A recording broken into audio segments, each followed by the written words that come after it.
आज 2081 सालको अन्तिम दिन के घटना घटे त?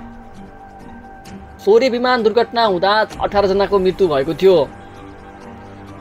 काठमाडौँको 3 गुनेमा राजावादीहरूको हिंसात्मक आन्दोलन 2 जनाको मृत्यु भएको थियो।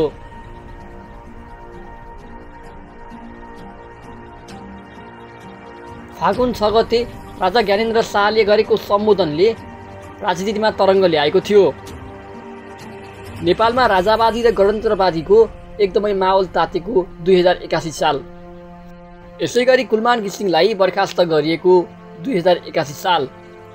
दुर्गा प्रसाई जेल, रवि लामिछाने जेल परेपछि पोखरामा ठुलो आन्दोलन। यो वर्ष दुर्गेश थापाको हामी हेरेको हेरे गीतले चर्चा चलायो।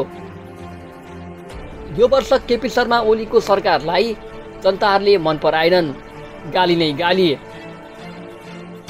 यसैगरी बाल कलाकार सचिन परियारको दुःखद निधन। गायिका एलिना चौहानको विवाहदेखि नै डिभोर्स यो वर्ष।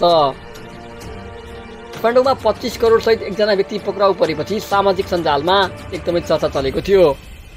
यो वर्ष वायु प्रदूषण, सडक दुर्घटना, यसैगरी बाढी पहिरोले आक्रान्त बनाएको थियो। यो वर्ष पनि शिक्षक आन्दोलन एकदमै चर्किएको छ।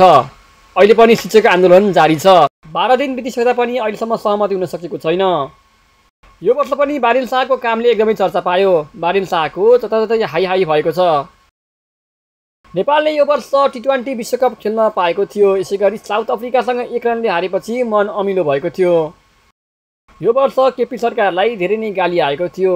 सामाजिक सञ्जालदेखि ठाउँ ठाउँमा केपी चोर देश छोड भन्दै नारा गुन्जेका थिए।